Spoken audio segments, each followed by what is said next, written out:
ராணிப்பேட்டை மாவட்டம் கலவை அருகே கோவில் திருவிழாவை முன்னிட்டு எருதாட்ட விழா விறுவிறுப்பாக நடைபெற்றது. நல்லூர் கிராமத்தில் உள்ள வெங்கடேச பெருமான் கோவில் திருவிழாவை முன்னிட்டு நடைபெற்ற எருதாட்ட திருவிழாவில் இளைஞர்கள் தங்களது வீரத்தை காட்டும் விதமாக எருது முன் நின்று எருது காட்டினர்.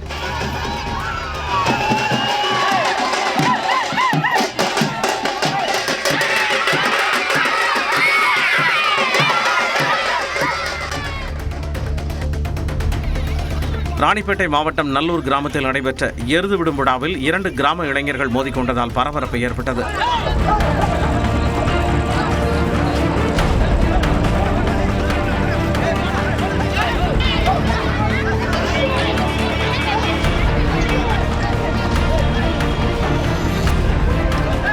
நல்லூர் கிராமத்தைச் சேர்ந்த நபர் ஒருவர் வேம்பி கிராமத்தைச் சேர்ந்தவரை கிண்டல் செய்ததாக தெரிகிறது. இதனையடுத்து இரு தரப்பினர் மோதிக்கொண்டதில் சிலர் காயமடைந்தனர்.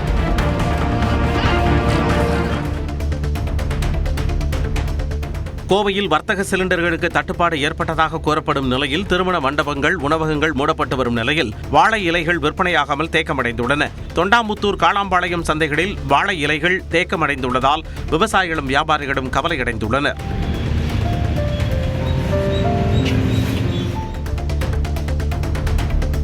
கிருஷ்ணகிரி மாவட்டத்தில் தக்காளி வரத்து அதிகரிப்பு மற்றும் அண்டை மாநிலங்களின் இறக்குமதி காரணமாக தக்காளியின் விலை வரலாறு காணாத வீழ்ச்சியை சந்தித்துள்ளது. ராயக்கோட்டை, வேப்பனப்பள்ளி, சூளகிரி, உத்தனப்பள்ளி, மகாராஜகடை, பேரிகை, பாகலூர் உள்ளிட்ட இடங்களில் சுமார் 30,000 ஏக்கரில் தக்காளி பயிரிடப்பட்டுள்ளது. இந்த நிலையில் 1 கிலோ தக்காளி 2 ரூபாய்க்கு கொள்முதல் செய்யப்பட்டு 5 ரூபாய்க்கு வெளிச்சந்தையில் விற்பனை செய்யப்படுகிறது. இதனால் விவசாயிகள் வேதனை அடைந்துள்ளனர். திருநள்ளாறு சனீஸ்வரன் கோவிலில் பல்லாயிரக்கணக்கான பக்தர்கள் 6 மணி நேரம் காத்திருந்து சுவாமி தரிசனம் செய்தனர்.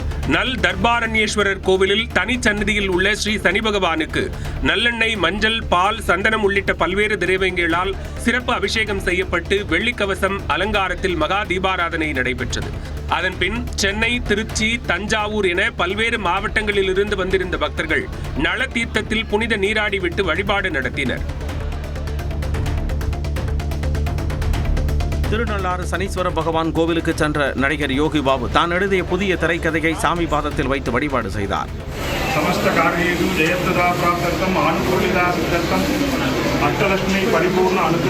முன்னதாக தருமபுரம் ஆதீனத்தை சந்தித்தார். யோகி பாபுவுக்கு தருமபுரம் ஆதீனம் நினைவு பரிசு வழங்கினார். செய்தியாளர்களுக்கு பேட்டியளித்த யோகி பாபு படம் தயாரிப்பீர்களா என்ற கேள்விக்கு நகைச்சுவையாக பதிலளித்தார். அவங்களுக்கு எனக்கு தெரியும், முதல்ல ஒரு ஏழை குடும்பமாக தான் எனக்கு தெரியும். கேள்வி கேட்பாங்க. தயாரிப்பாளர்ல இல்லை, தயாரிப்பாளர் வேற, ஒரு சின்ன ஸ்கிரிப்ட் ஒன்று பண்ணியிருக்கோம். அது வேற டீம் பண்றாங்க, டைரக்டர்லாம் வேற டீம் பண்றாங்க. கதை மட்டும் தான் கொடுக்கும். சமையல் எரிவாயு தட்டுப்பாட்டை எதிர்கொள்ளும் விதமாக மயிலாடுதுறையில் உள்ள தருமபுரம் ஆதீனப்பள்ளி மாணவர்கள் 500க்கும் மேற்பட்ட அடுப்பில்லா உணவு வகைகளை தயாரித்து அசத்தினர். பள்ளியின் சாரணர் இயக்கம் மற்றும் ஜூனியர் செஞ்சிலுவை சங்கம் இணைந்து நடத்திய இந்த போட்டியில் 150க்கும் அதிகமான மாணவ மாணவிகள் பங்கேற்றனர். வெறும் 2 மணி நேர இடைவெளியில் சத்துமாவு கொழுக்கட்டை, கேசரி, அவல் சாதம், இளநீர் பாயசம், அவல் பாயசம் உள்ளிட்டவை செய்து அசத்தினர்.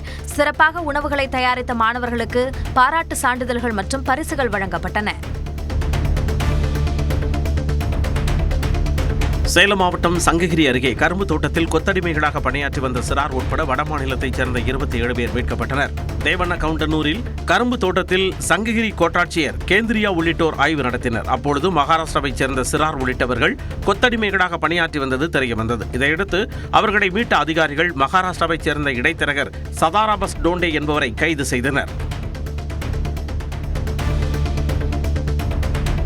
நம்பிக்கை துரோகத்திற்கு எடுத்துக்காட்டு எடப்பாடி பழனிசாமி என்று முன்னாள் முதலமைச்சர் ஓ பன்னீர்செல்வம் தாக்கி பேசியுள்ளார். தென்காசி மாவட்டம் வாசுதேவநல்லூரில் நடைபெற்ற திமுக நிர்வாகிகள் ஆலோசனை கூட்டத்தில் பேசிய அவர் மு.க. ஸ்டாலின் சிறப்பாக ஆட்சி செய்வதாகவும் கூறியுள்ளார். பழனிசாமி அவர்கள் அரசியல் இருந்தே துடித்தெறிய வேண்டும் என்பதுதான் இந்த மக்களுடைய எண்ணம்.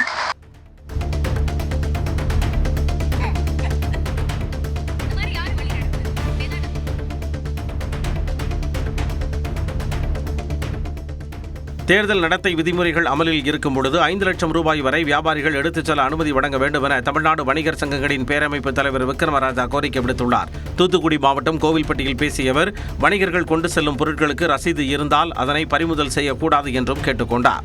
ஆடு விற்பவர்கள், மாடு விற்பவர்கள் பிள்ளை இருக்காது. இவர்களெல்லாம் லட்சக்கணக்கான ரூபாய் கொண்டு போகக்கூடிய நிலை இருக்கிறது.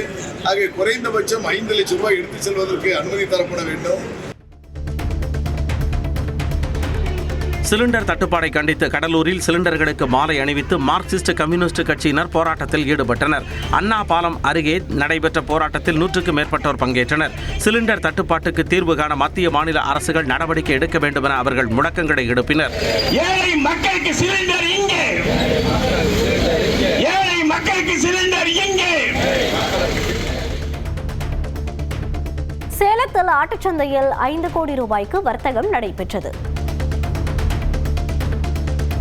உள்ளூரில் உள்ள முனியப்பன், ஐயனாரப்பன், கருப்பசாமி கோயில்களில் நடைபெறும் திருவிழாக்களையொட்டி சேலம் மாவட்டம் கொங்கனாபுரம் ஆட்டுச்சந்தையில் 5 கோடி ரூபாய்க்கு வர்த்தகம் நடைபெற்றது. வளர்ப்பு குட்டிகள், பெட்டை ஆடுகள், கிடாக்கள் என 2600 ஆடுகள் விற்பனைக்கு கொண்டுவரப்பட்டன. ஆடுகள் 6000 ரூபாய் முதல் 9000 ரூபாய் வரையிலும், குட்டிகள் 2700 முதல் 3500 வரையிலும் விற்பனை செய்யப்பட்டன. அரியலூர் மாவட்டம் ஜெயங்கொண்டத்தில் போக்குவரத்து துறை அமைச்சர் சிவசங்கர் பல்வேறு கிராமங்களுக்கான புதிய பேருந்து வழித்தடங்களை தொடங்கி வைத்தார். இதில் ஜெயங்கொண்டத்திலிருந்து அணைக்குடம் வழியாக அமிர்தராயன் கோட்டை, கும்பகோணம் வரை செல்லும் பேருந்து சேவையையும் தொடங்கி வைத்தார். இந்த புதிய பேருந்து ஊருக்குள் நுழைந்ததும் கிராம மக்கள் பேருந்துக்கும் ஓட்டுநர் நடத்துனருக்கும் மலர்தூவி ஆரத்தி எடுத்து வரவேற்றனர்.